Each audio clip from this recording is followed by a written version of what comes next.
My name is Greg Hoglund. I work for a company called HP Gary. And this is a subject that we've been kind of looking at for just under a year now, just toying with it. But in the last 6 months or so, I've been putting quite a bit of research time into it. So I know attribution is a big word. So I want to preface this talk. I'm not trying to solve the problem or you're going to identify the guy by name. What we're going to talk about here is the stuff that you're going to be able to see in the raw data that comes in an attack to better inform your defensive capability in your enterprise. And that's going to be all about picking things that are as close to the human as possible. The content has medium level technical content. It's not too bad. I do have a lot of slides. Usually I do, so I probably will go pretty fast through them. So in advance, please forgive me for that. The whole reason I'm talking about attribution today is because the typical methods that we've been using over the last 10 years or so have not been very effective at keeping bad guys out of the network. It's safe to say that most people would agree the bad guys are kind of on the upper edge of the curve right now, and that cybercrime is rapidly becoming a dominant global criminal problem. For example, the Russian mafia made more money in banking fraud last year than the Colombians made selling cocaine. And the largest computing cloud in the world is run by Configure. I think those two statistics alone should pretty much set the stage that we got to do something different than the way we've been doing it over the last 10 years to really make a dent in this problem. So this is my basic diagram, kind of the philosophy or the approach. On one end of this spectrum, we have binaries. And on the other end of the spectrum, we have a human being who is using that binary to perform actions on intent. He's doing something bad in your network, and that's an extension of his digital identity. His behaviors are reflected through those tools and the things that he uses that tool for. That thing in the middle called move this way, that's the aperture of visibility. Those are the things that you can derive from the raw attack data. I would posit that most of our approaches have traditionally been further down towards the binary side of this. What I'd like to do is open your minds today that we can slide to that window much closer to the human than we traditionally have in the past. This diagram here shows just some of the black market that exists in the global malware economy. There's a lot of money being made. There are hackers who work for cash, and they get paid a lot of money to find exploits, build remote access tools, and come up with new mechanisms for exploitation. Let's go through it a little bit. A guy writing rootkits in St. Petersburg can easily get $10,000 US for a rootkit, brand new, that will go 0 day. The implant vendor up here, what he does is he takes different exploits from different sources, and he will also take things like rootkits and remote access tools, and he will build essentially a capability to put a remote access tool on a target machine. That's called an implant. Those will be sold in forums and on auction sites for well over $500 a package. The bot vendor over here buys those and then uses them to deploy botnets. Botnets are bought and sold daily. This is a whole new marketplace in access. The exploit pack vendor up here, I'm sure some of you have heard of Eleanor Pack. These things sell for over $1,000. I'm not proud. I will actually go and buy them myself just so I can get access to them. I'll pretend to be somebody I'm not, and I will spend the $1,000, and I will look to see what their capabilities are. Also, because these guys are pretty nefarious to begin with, a lot of times they'll buy them and then just give them away. So there's a lot of piracy. So if you were to go on the net, you can actually find a lot of this in the open source and download it and do your own research. This whole scenario goes all the way down to this forger down here in the corner who has nothing to do with the computer scams in operation. He just makes fake IDs for $50 each. So everybody's making money on the scheme. There's so much PPI being stolen that the guy, the affiliate ID thief down here on the bottom, sells it by the megabyte. This is a Maltego canvas. I don't know if you've heard of Maltego, but if you haven't, you should definitely check it out. It's a leak analysis program. This is zoomed out, so you can't actually see the data for each node, but there is a key down on the corner. What this is right here is something called the installs marketplace. I had an analyst at HP Gary put this together. He went into the auction sites where you can buy botnets. I can buy about 1,000 machines for about $100 US. Those machines are distributed all over the world. The price of the botnet depends upon what country it's in. Furthermore, some of those botnets are within government installations.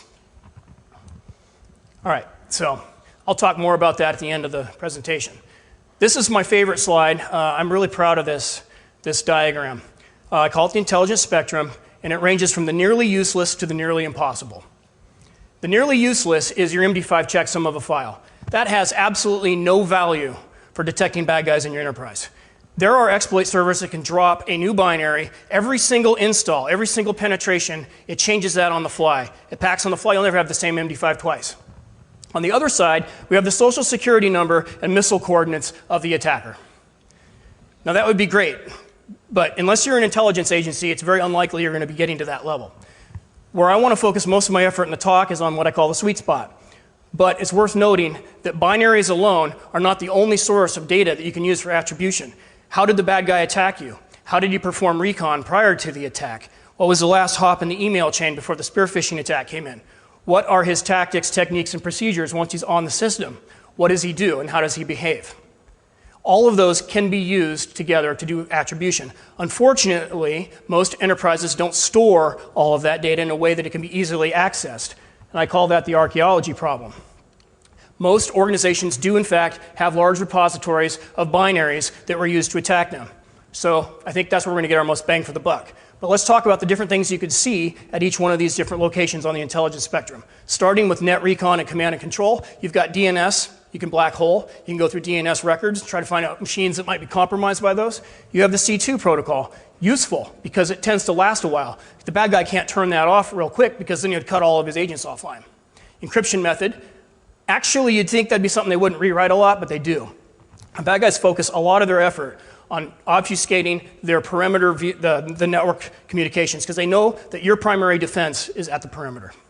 Shellcode doesn't get rewritten too much. There's a lot of variants there. You can use those as a fingerprint. The way that the delivery vehicle is weaponized. Exploits are hard to make reliable. It's easy to make something crash, but for anybody who's actually done real vuln research and actually made exploits, they'll tell you the same thing. Making an exploit reliable is a whole different ballgame than somebody who just gets it to crash once and the phase of the moon is just right. Now on that one VMware image only, it crashed. And yeah, he can go to ZDI and sell it for $400. But if you go and you weaponize a payload for Internet Explorer, you can go to the Russian mafia and get $50,000. Defensive tricks, I'll show, I think I have some of those in the slide presentation, and the anti-forensics, the comms level, and by comms I don't mean the protocol, I mean the outer loop that controls the various ways the sockets are managed. A lot of that remains unchanged. CNA, not a lot of stuff that I see has CNA capabilities. By that I mean computer network attack, the ability to shut stuff down. But a lot of them have CNE, which is essentially scanning the drive for intellectual property, wrapping it up, and exfilling it out of the network. So that's just some terminology difference there, CNA, CNE. Command and control, again, primary outer loop, the way it survives reboot, and finally all the way down to actions on intent, which is what does the attacker do once he's in that lets you know what he's after? Is he trying to steal intellectual property, or is he just after people's credit card numbers? This Intel value window slide, another one I really like, shows the relative time and decay that a particular kind of signature has to you in terms of what it can do in your enterprise. So a checksum is very, very short-term life cycle. An IP address, almost as bad. The bad guys will take their registered DNS name and turn it on and off. It'll go to 127.0.0.1 one day, and then 6 a.m. the next morning it pops up with a new IP, then it goes down, and it comes up again the next day. You can't really use IPs as a mechanism for this. DNS works a little bit longer, but not that much longer. We've seen malware, well, they'll have multiple different C2s in there. The first DNS name, if it gets black holed, the thing goes to sleep for 3 weeks and then tries to connect out to the second one. So you may get some of them out of your enterprise, but you won't get all of them, and that's the whole point. And then protocol. Now by protocol, I mean, how does it actually transfer the data? Sans DNS name. Doesn't matter where the C2 server lives. What is the protocol it uses to communicate? That doesn't change very often, and the reason why is if they change that, then all the agents that are being managed with that system would go offline. So they would actually be putting up a new system, standing up a new system if they were changing the protocol. How it survives reboot, that's what I mean by install. There's only so many good ways to do that, and I'll go through some of those in the talk. How does it hook into the OS? What are the algorithms that are used, et cetera? And then I'm going to spend quite a bit of time talking about developer tool marks. The algorithms are really good to focus on because software is hard to write. Whether you're a white hat or a black hat, it's hard to make software reliable. So those guys, when they get it to work, they're not going to change it. They're just going to keep reusing that stuff year after year. Now, let me talk about 3 basic rules that I'm going to just basically the reason why attribution works. The first one is human beings aren't going to rewrite their malware every single morning. It's not economically feasible to do so. They can change the way it looks on the wire with MD5 checksum and whatnot, but they're not going to rewrite the source code itself. So they can make 50,000 new variants of the same source code. It can defeat AV, but it doesn't mean that when you get to the end system and it sniffs keystrokes, that he's using any other mechanism than he's been using for the last 3 weeks or the last 3 years to sniff the keystrokes. So they don't rewrite their code every morning.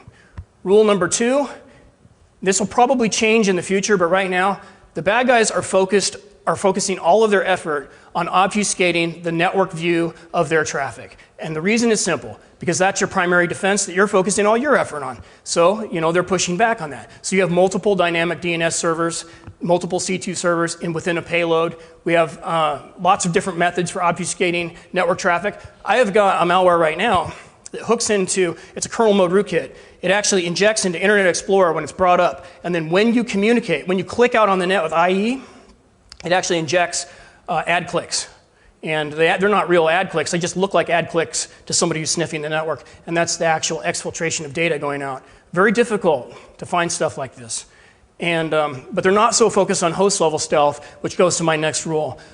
Being at the host is almost like cheating right now. And physical memory is king. If you're analyzing physical memory, if you're dumping physmems, you're getting volatile runtime data that was calculated while the software ran. By its very nature, you tend to defeat encryption. You tend to defeat packing. You tend to defeat a lot of the things that are a real pain in the you-know-what at the network and at the disk level. So physical memory is a great place to be. And there are a lot of products in the industry emerging in this space. And I encourage you, if you haven't already examined some of them, to look about this. So basically, in my talk, I'm going to talk about how we extract some of the software behaviors that have expressed themselves in memory. And when I talk about memory, I'm almost always talking about physical memory. Now, why don't MD5 checksums work for physmem? It's pretty simple. I can have a binary on disk. It can be whitelisted or whatever. And when it loads into memory, its MD5 checksum is not going to be consistent because things are reorganized in memory. Sections are resized. Some of the things on disk are never even loaded. And some of the things in memory were never represented on disk. Obviously, one bit changes, the MD5 checksum changes. So that's why it's just not the right solution for dealing with in-memory. But the software traits themselves, if you were to go and on the fly, let's say, disassemble all the different software that's in there and get the symbol information, you would find that symbol information does not change in this binary. It stays the same. So the software traits remain consistent. What does it do and what is the order it does it in? Now let's talk about that in the context of malware. One malware program, 2 different packers. The portions of the malware that are decrypted or deobfuscated into memory will express the same characteristics. And that's why the efficacy for an intrusion detection signature working at this level is far greater than some of them that work at the network layer. Now let's take 3 different programs. These could be 3 different pass-the-hash toolkits. These could be 3 different of the same program, but compiled with different compiler flags. Maybe one has stack pointer emission turned on and the other doesn't, etc. That would make the binaries look significantly different. But again, when you're in memory, the software traits remain consistent, even if they're separate tools, because the tools do the same thing. And then finally, you don't need to be a reverse engineer to do this. When you're looking at physical memory and you're looking at software that's executing, you're dealing largely with an environment of data structures. And what is a packet sniff if not a giant list of data structures? So if you can read a packet sniffer, you can do attribution. And I think this is a very important point to make, because I think that if you use the dreaded RE term, a lot of organizations get really scared and think, oh my gosh, this won't scale, this is expensive, we can't do this. We've got 30 machines to get through before 3 o'clock this afternoon in our IR team. There's no way we can do this. That's not true. Attribution is something you can do because it's largely based on human-readable ASCII strings buried inside of data structures, exactly the same thing that you're already used to seeing in a packet log. All right, so this is going to be focusing on the developer tool marks. Now, take a look at this slide. On the left-hand side, we have all the different things that go into the source code itself. Then we have a compilation step, including linking. And we have runtime libraries that get linked in.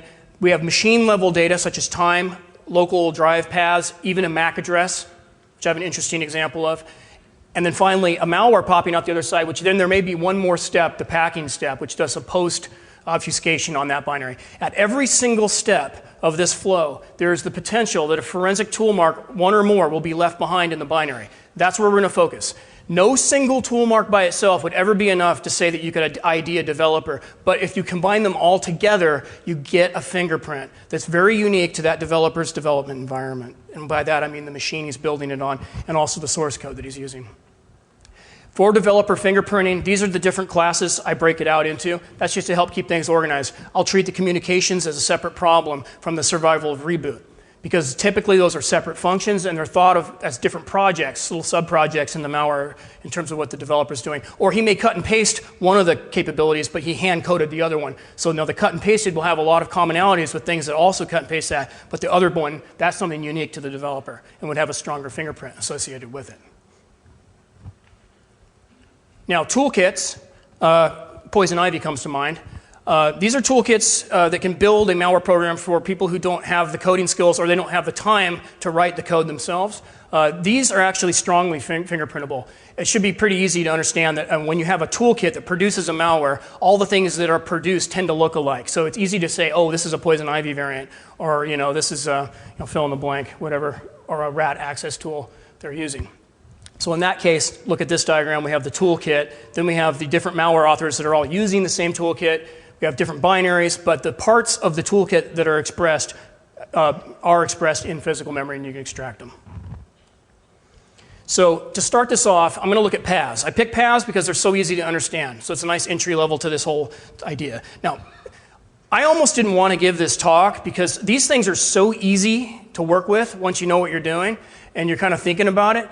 Unfortunately, it's going to be just as easy for a bad guy to remove them if he wanted to. It just so happens that they're just not doing that right now. So this is kind of a double-edged sword, but I wanted to give the talk and I wanted to get you started on this. So let's look at a ghost rat. Ghost rat is sort of famous because last year it came out that the Chinese government was using ghost rat to spy on political dissidents, and there's even a Wikipedia page about it. That it's penetrated some of the most sensitive networks on Earth, and that it's in 103 countries, and that it focuses on high-value political and economic targets. That's a pretty interesting description. It makes it sound really scary. So I actually have several different GhostNet droppers in my possession that I've analyzed. I took one. This one was UPX packed, which is actually pretty not very elite, really, but it worked to get around the signature-based detection, which actually is an interesting problem. You think something so simple as UPX actually works really well. Embedded down halfway inside is this other MZ header. So what that tells you when you see something like that is that there's another secondary binary embedded in the first one. Again, this isn't very hard to do. You can see it right in the binary. And you can actually see this program cannot be run in DOS mode. UPX actually was supposed to have sort of pseudo-encrypted this, but you can see it didn't do a very good job on the string. So you can actually read it, that it's there. Now this thing will get dropped out when the dropper executes, and you'll have a second binary to work with. Right in front of that embedded resource is something called a resource culture code. That resource culture code in this binary is set to Chinese simplified PRC.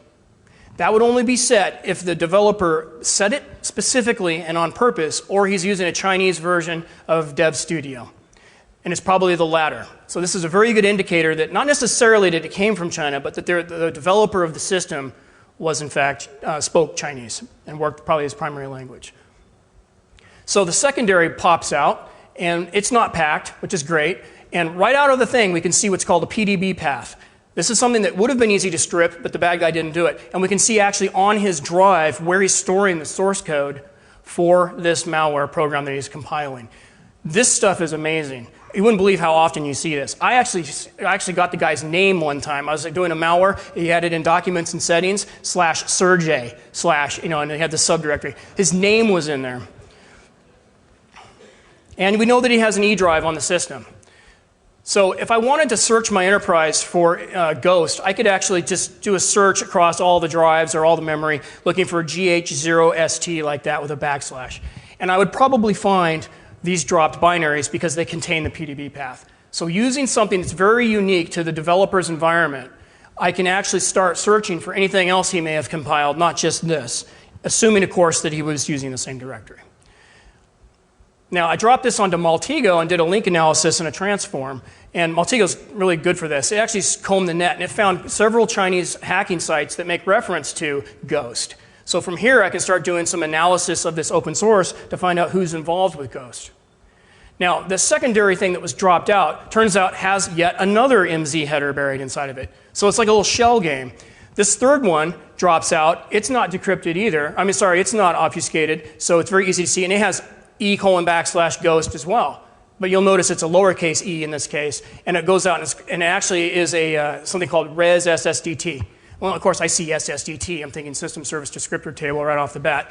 That's clearly visible just in the strings. And what's really interesting about this example is that if we had done ghost / as our search, we would have caught that sys file, assuming it wasn't being hidden by a rootkit or that we were using a forensically sound access to the drive so that rootkit level hiding wouldn't have been working in that case. That means that these kinds of approaches have some amount of predictive capability. They will tend to find things that you don't know about yet, and that's really, really good.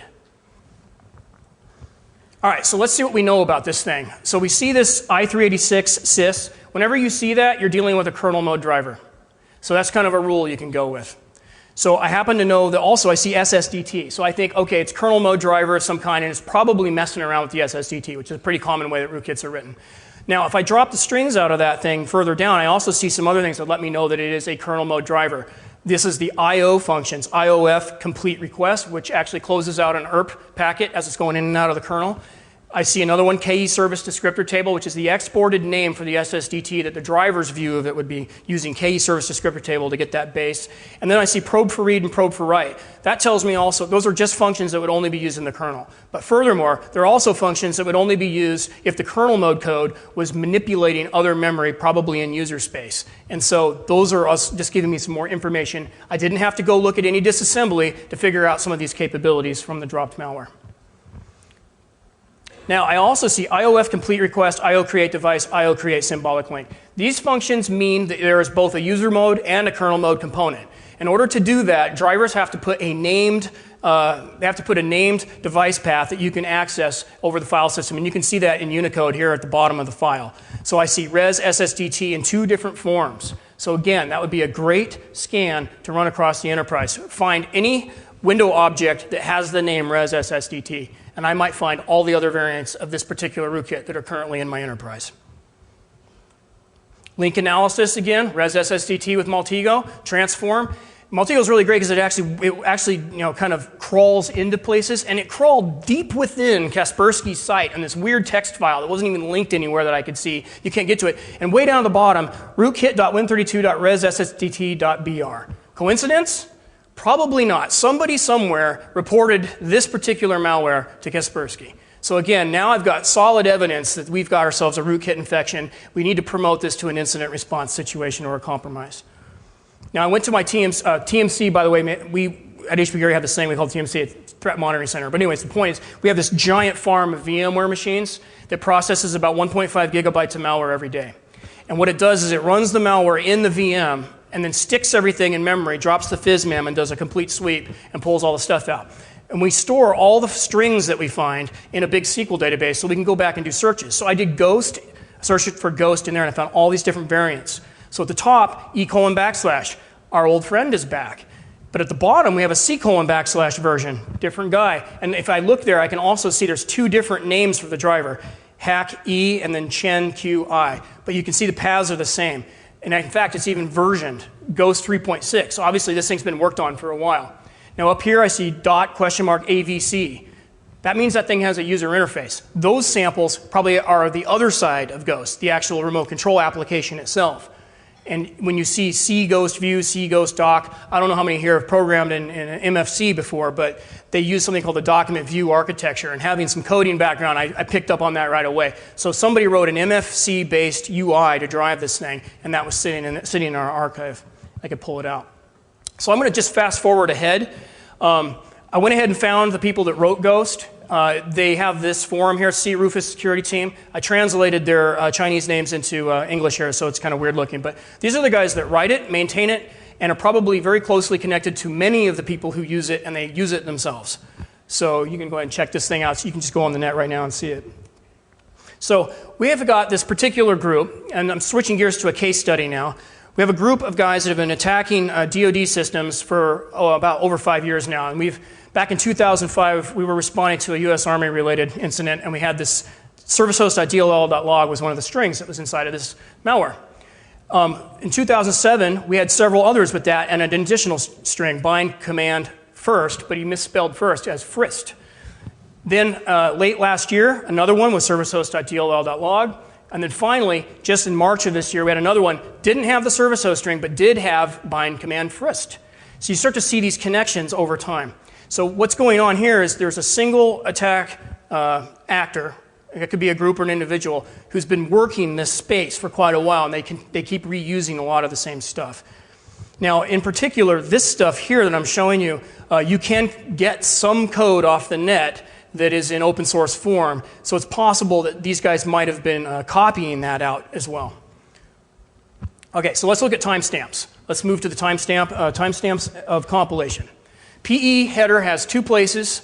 They're both 32-bit UTT timestamps, and they'll tell you the time in which the module was compiled. It's not the same thing as last access time or creation time in terms of what NTFS is telling you. It's actually the time in which the thing was compiled. And I've actually seen multiple malwares on a target system, both compiled within 4 hours of each other.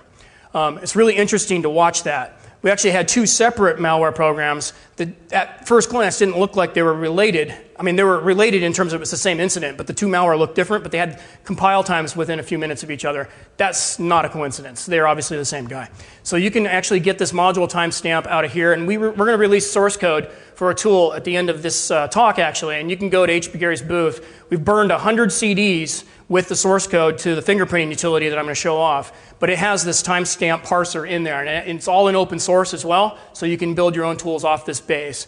There's a second timestamp called the debug timestamp. It may not be there, but if it is, it's really interesting because not only does it give you the timestamp of when it was compiled, it also tells you the number of times the file has been compiled. So you can see that he's built it 18 times or 27 times. And so here's how you can at a glance tell what kind of time you're dealing with. Typically, if you're dealing with a UTC 32-bit, it'll start with a 3 because that'll cover all the time from 95 until 2012. If you're dealing with a file time structure, which is measured in a different way, you will tend to see 01C at the beginning or 01 and then a letter of some kind. And that'll cover the range from 1972 to 2057. So there's just some cheats for you. And there's the API calls at the bottom of the slide that you can use to convert that to human readable time. So this is just a measuring of all the compile times that I pulled from that exact same Chinese APT case study. And you can see over time how you get multiple hits all in a row as he's recompiling different versions.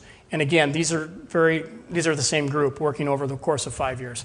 We codenamed it soy sauce. That's just our own internal word for this. But these guys have been busy for basically focusing primarily on the Department of Defense and Defense Industrial Base and the associated contractors.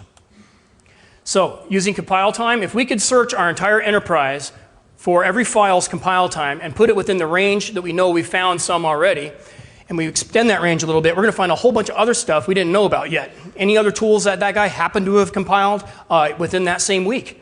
And it might have been a completely different malware. Maybe it's pass a hash toolkit, maybe it's something else. But if that compile time is set, you're going to get that indicator out and you're going to be able to dig through those binaries. Now this is interesting MAC address. Don't get excited. It turns out that you're not going to be able to do this now as easy as you used to be able to. But everybody remembers Melissa virus. Here's how they actually got it. GUIDs are actually generated on a system in multiple versions. And a V1 GUID, you'll notice, has a 1 in that position that I've indicated on the slide. Those digits at the end are the MAC address of the machine that generated it. And that's how they caught the guy that released the Melissa virus. But version 4 is where we're at now, and you would see a 4 in that position, and that is actually a random number at the end, so you couldn't use that technique. But I just put this up there to just show you the possibilities with what can be represented in binary alone. Now, I spent quite a lot of time doing compiler timestamp or compiler version checking and runtime library version checking, and that'll be in the fingerprint tool that you see. There's all kinds of information you can get there, so you know that it was all compiled off the same version of Dev Studio or the same version of Borland Delphi. You can also check to see, is he using static or dynamic linking of the C runtime libraries? Is he using a single-threaded or multi-threaded model? These things would be settings that would be in the actual Dev Studio and likely not to change unless he's changing the way his projects work. Does he use standard template library? I've got a couple of guys that we're tracking who really like STL. We've got other ones that don't use it. And whether or not they use new or old versions of stream libraries. And for that reference, just check the MSDN link that I put at the bottom there. So here's a little cheat chart. We'll show you the different versions of Visual Studio related by which Visual C runtime they're using. And I put that into a regex and I parse that in the fingerprint tool, and that'll actually dump out. So when you run fingerprint on the binary, it'll actually tell you which one it is. Now for MFC, just an example, this is a C# regular expression and shows you how you can use a regex to pull out from a file name all the requisite data you need. So are we dealing with the which version of MFC is it? Is it debug? Is it Unicode? Is it release mode? All these things can be derived only from that DLL name. So there's a lot of data there. Now again, talking about static linking, the C runtime libraries. If you see these strings, domain, TLOS, sing, things like R6027, there's other versions of this, what you have is a statically linked C runtime. And those pop out like a sore thumb. So when you see those, you know you've got static linking. You can add that to your attribution fingerprint. You can do these exact same tests with any library that could be linked statically. An example would be OpenSSL, MFC, you pick it. Debug symbols, there are different versions and systems for storing debug information depending on the settings. You will have one of these. And I mentioned this earlier, but the age field is really interesting, showing the number of times something's been compiled. So I haven't got any code in the fingerprint tool for these, but I put the slide up to make you aware of it. There's also different types of debug information, C7 compatible versus program database edit and continue. Depends on what the developer does. I can actually make a line level code change while I'm debugging and then hit go and not have to recompile if I'm using edit and continue. But I have to set that, and if you set that, that would be visible in the binary itself. Now, when you're looking at the strings in a binary, you're going to see a lot of stuff that looks like what you're seeing in this table right here. What that's called is name mangling. If you demangle, actually name mangling schemes themselves are a way to fingerprint which development environment is being used, because those relate to the compiler and the linker. However, you can also demangle them to figure out what they do, depending on what it is. And I've got a couple examples of how you can undecorate those names. If you're dealing with Visual Studio, you can just use undecorate symbol name. And if you want to know how to do that for GNU, I put a path here to a header file that actually has the demangling system totally out in open source, you can see for GNU. C++ demangling.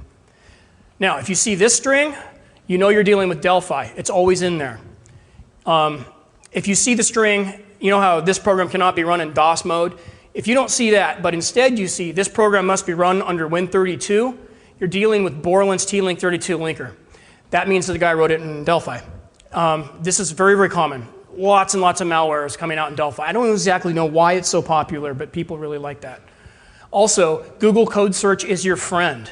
For example, here's a binary. I take this SSLM unassigned. I do a search on Google Code Search, and what I find is 78 hits are in the language of Pascal, and only 2 of them are in C++. I went and looked at the 2 C++ ones, and that's a wrapper for Delphi. So as it turns out, just because of the pure statistics of the results, I know that I must be dealing with a program that was written in Pascal. So you can use this approach. I really encourage you to use Google Code Search for a lot of this stuff. It's very, very helpful. I've actually found the source code to the very malware that I was reverse engineering once. DOS stubs, there's different ones. Oh, that should say MZ, I'm sorry, not MX, but MZ50 versus MZ90. What kind of DOS stub is it going to put there? That'll depend on what linker is being used. And there's another header. I have never seen a program that has this in it, but sometimes you might see this program requires Microsoft Windows. If somebody after the talk knows what kind of situation would create that, I'd like to know. I'm just curious. But I found that on the net, so I thought I'd put it up there to be sure I was complete. Okay, modern things developed in .NET will have embedded manifests, and manifests contain all kinds of interesting data about the thing that was compiled, and they can even have public and private key information in there. Not the private key itself, of course, but the public key information that could be tied to the machine in question. But they would have to do it specifically. It's not likely a malware developer would be that dumb, but it's possible. So I wrote a nice regex here that can pull out all the different fields for you, and you can see the different fields you can extract using a manifest. So as you can see, using the fingerprint utility, I hope you like regex because we leverage it a lot, because again, we're focusing a lot on string data. Now, developers have different tendencies to want to code in different ways. One developer might like to use NT OpenFile or use the native API, while another one will use the C runtime libraries to deal with files. These are great. The different ways that they handle strings, for example, will be a tendency of their habit in programming, what they're used to. Another one I like to look at is just the default sizes of their stack buffers that they make. Another thing that kind of tips me off to their style. One guy will have a 255 byte buffer, and another one will tend to make it a 256 byte buffer for the same purpose. Just the number means something to them, and they just trigger off of it. So we extract all of this out of the binary and use it as a part of the fingerprinting process. Compiler options that are available, optimize versus size versus speed, that'll make a difference in the binary. And there's some other ones here, fast code over small, intrinsic functions, ones that are actually embedded within it, or inline function expansion. All these settings that are flags in the compiler will have an effect on the binary. You can extract all that information and use it as part of the fingerprint. Also, certain kinds of changes don't require any disassembly. And a good example is stack pointer omission. When they turn that on, some of the instructions that will be there are so long you can just use a binary pattern match with relatively low possibility of a false positive match. And so there's a really good example of one right there. Which exception handling they chose. So there's two in general you want to look for. SEH is one, and you'll see these strings if you have SEH. But if they're using vectored exception handling, you'll have these other strings down at the bottom. And that can be used as a differentiator as well. If they enable buffer security checks, you would see these types of operations right here. So what we did is took the opcode equivalent of that and added a pattern in fingerprint, and you can see the line of code there. So this is the first slide introducing a line of code that's actually from the fingerprint tool. That'll be free, open source. You can get it from the booth, and we'll also make it available for download off the website. If you see this, you have RTTI enabled. Calling conventions, each one of these will result in a different way that arguments are pushed on the stack and the way the stack is corrected after the function returns. So that's another indicator you can derive directly from the binary.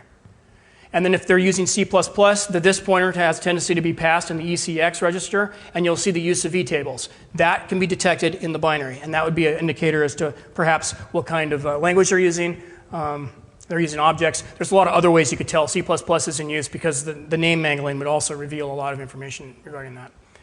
Whether or not they enable UAC or not, again, these settings could be represented in the binary. Okay, so let's switch gears a little bit and talk about the source code that the guy writes. Every program has a backbone, and by backbone, what I mean is that there's a set of basic structural code upon which everything else is inserted, and that basic structural code is what you look at when I'm talking about this backbone. So let's look at, basically, here's some examples. Main. If they parse the arguments that are passed to the function the same way in multiple different binaries, that's a pretty good fingerprint. They might have a style for parsing those arguments. How do they initialize their global variables? Do they do it right at the beginning? Do they do it right in DLL main? Or is there an initialization event? Do they store them globally or do they pass them around? And then how do they initialize, when do they initialize WSA startup? If they're going to do socket communication, do they do it in DLL or do they have a tendency to do it elsewhere in a thread? So I'm going to focus on service main. This is actually like main, but for services. What it'll do is has a responsibility of installing and uninstalling a service. It may support run DLL32 as a mechanism for loading it. It'll have the ability to start and stop the service, and control service is just a function that has to be there. So here's an example. We have DLL main. The service will be a DLL. The service main function will actually have a lot of interesting stuff you can extract. The first one is he's going to allocate local buffer space. Does he have a tendency to do it in the same size all the time? How does he do that? So that's something we can use even if he's changing the payload and its capability set. That structural code, the skeleton, will remain the same. So I've got one instance where service main has a sleep loop at the end. It's kind of dirty programming, but I've seen a lot of people do this. So that's something I can use to fingerprint an individual. And then the wait hint that's passed to the set service status call is a number. He might pick 3,000 milliseconds, 1,000 milliseconds. That's something he chose. So that's something that relates to the human on the other side. And this guy in particular I'm thinking of actually uses the hard-coded sleeps. He'll sleep 50 or sleep 1 or sleep 20. It's really no difference between none of those because all he's trying to do is hiccup the processor. But he's picking that number, and that's something we can use to track him. Multiple variants of the same stuff. So again, size of local buffer in the install service routine, and he picks a name. Service name might be the same every time. It might be a variation of the same theme. And then typically around this area, he'll need some sort of error handling or exception handling. And what you can do is look at that and see how he handles his errors. And that'll be something that relates to his coding style. And then which registry keys is he going to use to register his service? Another area you can look in is how are file names created. A lot of times log files and files on disk and in the temporary files directory will be generated programmatically as opposed to being hard-coded. So you'll have some sort of small algorithm to figure that out. I've seen those get reused again and again. Does he use environment variables to query the path to where the Windows directory is, or does he hard-code that? That's another thing you could use. And does he generate random numbers effectively? Probably not. Service host.dll.exe, here we go. So in 2005, this is my sample. I do a search on the net, and I find a post from a guy named Dargoner in 2005 that has that string in it. So this guy is actually posting source code, so he has obviously got access to it. So if we were doing link analysis, we could actually create a link between this digital identity and that, what I call an artifact. The artifact relates then to the malware, and that's how you start building a map from actor, or digital identity, to artifact, to malware sample. And over time, you build that picture up and you start to see patterns emerge. So I did a search. First, I saw this source code. I scrolled down. I found another string in the source code, did a search, and found all these different locations in China that are serving source code or talking about source code that relates to this particular attack payload. So it's very likely we have a number of different hackers who are deriving from this basis and building different attack kits. Third-party source code. Okay, this is really interesting. So grab format strings. This is the best place to look. Format strings are written by a human, and they're usually complex enough that they're unique and won't give you false positives. Find some in there, and then just do a Google code search, and you might get lucky. So in this particular case, I took several different strings used for logging, and I searched the net on Google code search, and I found the source code to back orifice 2000. And in this binary that I got, actually literally like 2 months ago, this guy here is actually cut and paste one or two of the functions from BO2K into his own malware and repurposed them. And Google Code Search was able to find that for me. So here's another one, PSKey 400. There's a Chinese keylogger called PSKey 400. This right here is a mutex name. You can see in the disassembly that it's being pushed on the stack to a call to create mutex. I do a search on the net, actually Malteo in this case, that finds this link in China, and then I see source code. You'll notice it doesn't in fact call create mutex, it calls open mutex. This isn't the same source code, but it's using the same mutex name. So this led me into a social space where I can start doing some additional link analysis on this target. Okay, third-party libraries. These are all the different versions of Inflate that I was able to pull out of our TMC. Right before I built this talk, I just did a query. So version information like this is very useful because they will continually relink to the same version. Then they'll upgrade later and then they'll relink to that for a while. These, in particular zlib, even if they strip the copyright information out, here's a little known fact about zlib. There's a special binary pattern embedded into every single version that's changed, and it's actually changed by the maintainer of zlib. So even if you didn't have the copyright string, you could still find this particular binary pattern and figure out what version of zlib you've got embedded in the system. And if you want to see more on that information, go to this website that I've got at the bottom of the slide, and you'll get a database of all those patterns. The same thing applies to the Inflate library. There's a secret internal pattern that you can use to figure out what version you're dealing with. And again, it's linked off that same site. Okay, how does it survive reboot? This particular one is really interesting because it's been using the same method to survive reboot for 5 years. It creates a DLL. The DLL name will be IP, or it will be anything, but I've seen IP INRIP or IP RINP and different variants, but the registry key itself will always be IP RIP. And it's used a lot to essentially register these remote access tools. So that's a really awesome thing to search for because it's by default not on in your organization. If you wanted to take one thing out of this talk today, go back to your enterprise and see if you have any services loaded under that key. It's very likely that they are not supposed to be there. Here's a way to find the base of kernel 32.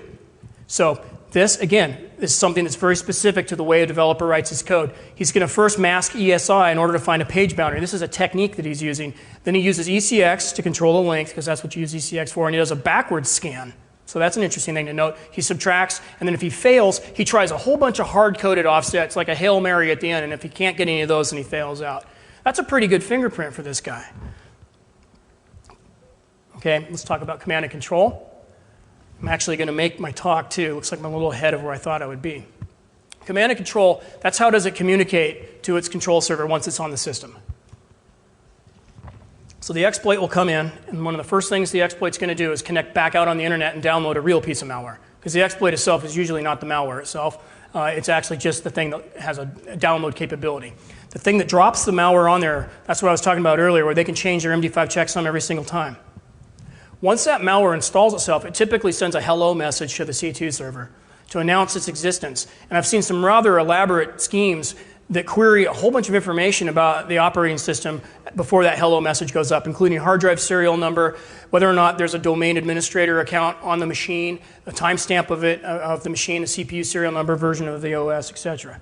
And so here's actually a graph showing all of that behavior. This is out of one malware. This is a really great fingerprint. First, it queries the uptime of the machine, and then it checks the power settings to determine whether or not the machine in question is a desktop or a laptop. Then it enumerates all the drives, and that would include anything that's external storage as well, like a USB stick, gets the Windows username and computer name, CPU information, and then the version and build number of Windows. All that's packaged up into one packet and sent up to the C2 server. There's a lot of different variations in command and control. A lot of it's done over the web, HTTP or HTTPS. But Aurora was a little bit different. It actually didn't use standard HTTP. It just looked like it, but once you opened it up, it was a custom implementation. Those are things you can use to fingerprint those attackers as well. And those are things that you can look for at the perimeter of the network. IRC is not so common anymore. It used to be used with botnets quite a bit, but now it's mostly web-based stuff. The reason why they send all this information back up to the server is because they have a big SQL database on the back end that's managing all their infections. Here's the Aurora command and control parser.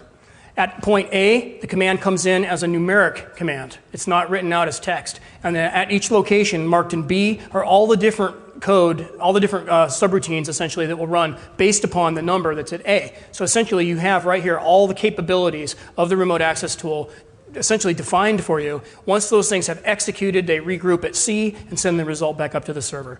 This is a great fingerprint. And then finally, let's talk a little bit about stealth and anti-forensics. I'm going to zoom through this a little bit fast.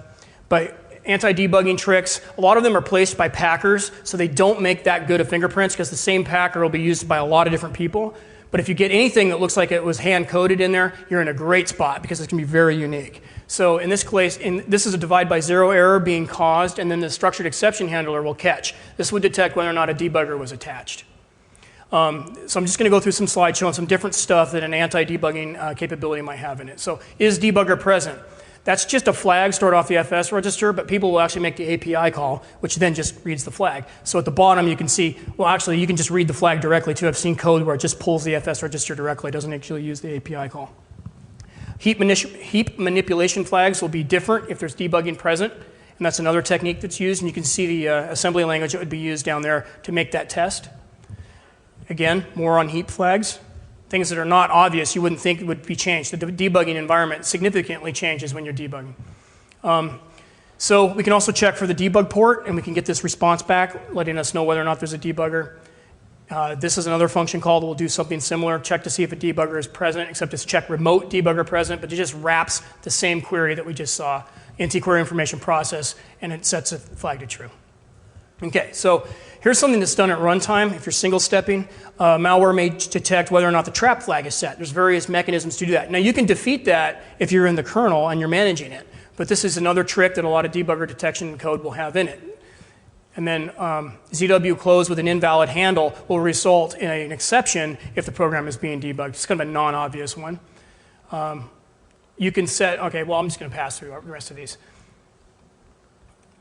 I guess it's worth mentioning read timestamp counter. You can tell if you're being debugged if you halt, you're single stepping and the timestamp counter is not being maintained, so too much time passes.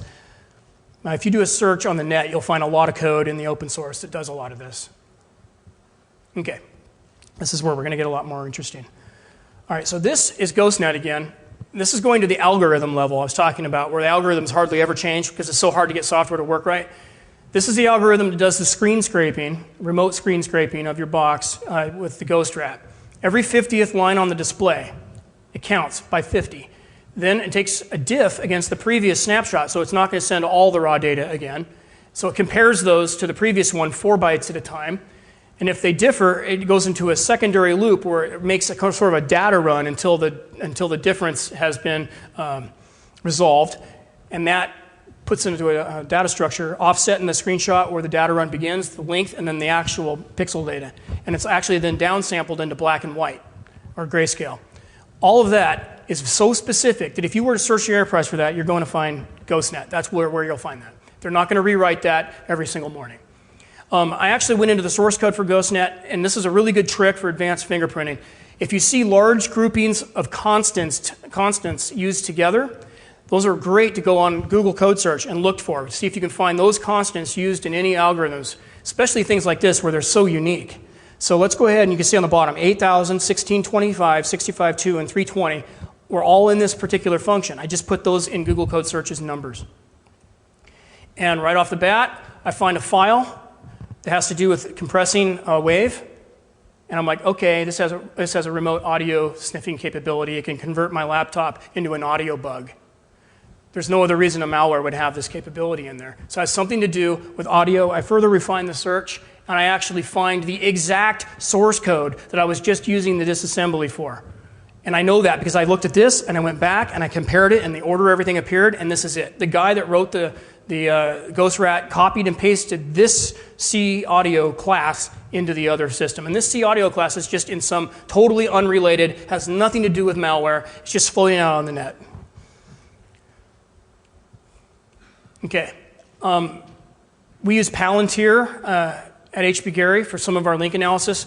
At the bottom at number 1 is a source code artifact, or actually an artifact in the binary that we found in the Aurora dropper. And we followed that to number 2, where we found a forensic tool mark, and then that did a search on the net, led us to number 3. And so we have a person at number 3 who posted source code in incomplete form that contained that tool mark. That means you couldn't have cut and pasted this and made that dropper. This guy only put a portion of it on there.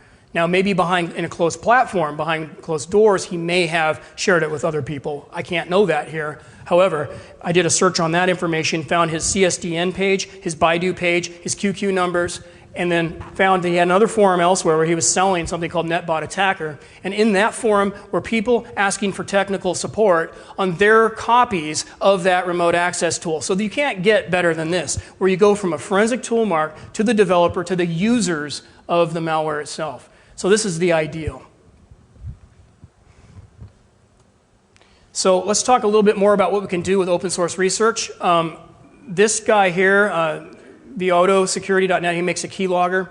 We did an analysis with Maltego. We found another site just using Maltego alone, where it was actually just a file AVE. It's just sharing files. Inside of there, unprotected, is a file that contains all of the license keys to all of his registered users. I just brought it up. There it is. Those are all the people that currently operate. So yet another example of using open source intelligence that connects a malware developer to the actual users of the malware. Now, I have no idea why this was so insecure, but you'll notice if you go through the press that there's a lot of examples of this where C2 servers don't have any authentication, and if you just know how to connect to it, you get all the data that's been stolen. A lot of security researchers have published blogs where that's been the premise, basically, of getting the data at the C2. Now, if you're doing this level of analysis in social spaces, one of the things you can also do is work back the timeline and find out when a particular version was first released and look in your enterprise. If you have that version, you know you were infected after that date. So you can use information like that as well. I'm not going to go into too much detail on this, but you can penetrate into closed platforms, get into IRC channels that are frequented by black hats. You just have to maintain digital cover. There are ways to do that. The black hats themselves have VPN networks that are like Anonymizer that you can use to pop out in any country. You can actually buy those. It's a service they give to hackers who are attacking your enterprise. So you could use one of those to go the other direction. If, you may not want to trust that, but just using it as an example. So you can actually use identities, and you can do contributions to their pages so that you establish your bona fides, and they begin to trust you, or at least enough to start talking with you, and that's something you can do, and it does work. Here's an example. Recently came out, somebody hacked Carters.cc. Go up there on a P2P sharing network if you can and see if you can get the tar file for this. It's great. Is the identities of every single user on that system. And this thing is a cesspool of crime. Everybody in here is related in some way or another. And all of this data and their email addresses are all now in the open source thanks to whoever hacked them. It was a vigilante hack, and it was pretty awesome.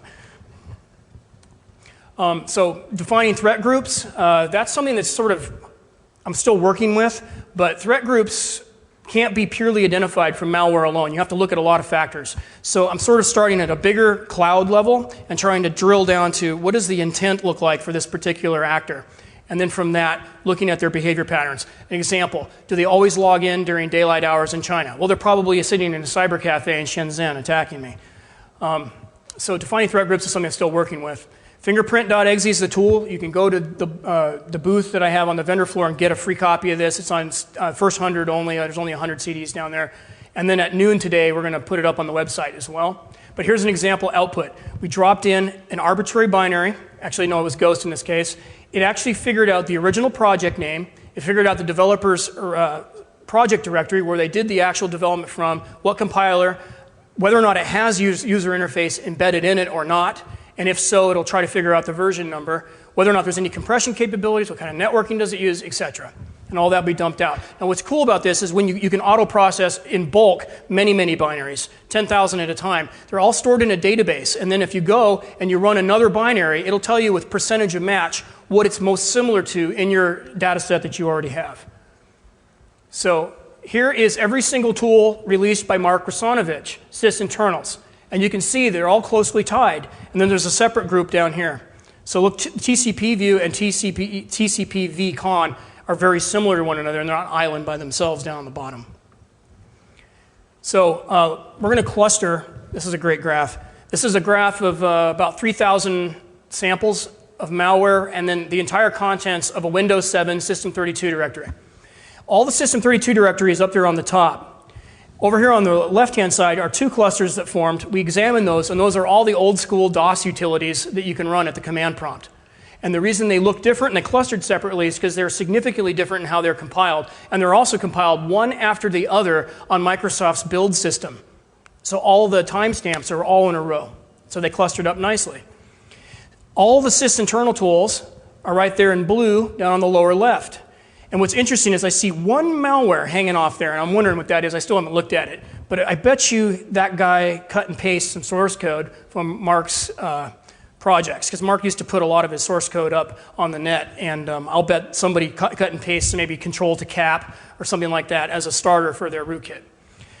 Task kill, task con, log off, change log on, all grouped together as a group. The Zero malware has that rather symmetrical pattern.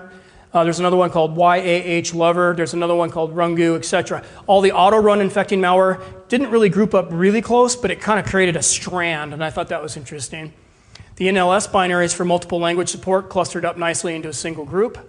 The thing that's interesting about this is if these are not based upon source code that's in the open source, then these clusterings relate to individual actors. People, the development environment fingerprints themselves can cause the clustering, and then shared source code can also cause the clustering. So this is the beginning of working out threat groups based upon the archaeology of looking through stored malicious binaries. So I'm hoping to go a lot further with this. I'm going to talk to MITRE about their Mike program. This, again, is all open source just to get this stuff started. This one's really neat. We dropped 7,800 malware through this, and what's really cool is those two on the top actually are two separate developers, but they started to share some source code at some point. You can actually see there's a huge colony forming off the bottom that's sharing something with the bottom colony. And then this one over here in the middle, where that one is kind of pulled off like a piece of taffy, it's part of the upper cluster, but it shares something in common with two malware that you can see are pulled off the middle down there on the bottom. And so again, what we're doing is we're actually essentially code naming each cluster as a threat group. Here's another screenshot. This was 9,800 binaries. I haven't had a chance to go through this one and figure out what these different clusters are yet, because I just got this before the talk. But I thought it was really pretty, so I thought I would put it in here. This is all the APT malware from a single US Army base that we've collected, and you'll notice three distinct groupings formed up. Unfortunately, the other stuff is scattered out, so I haven't tuned it enough to figure out if there's any actual patterns there yet. But those three clusters are very interesting. All right, so what are your takeaways?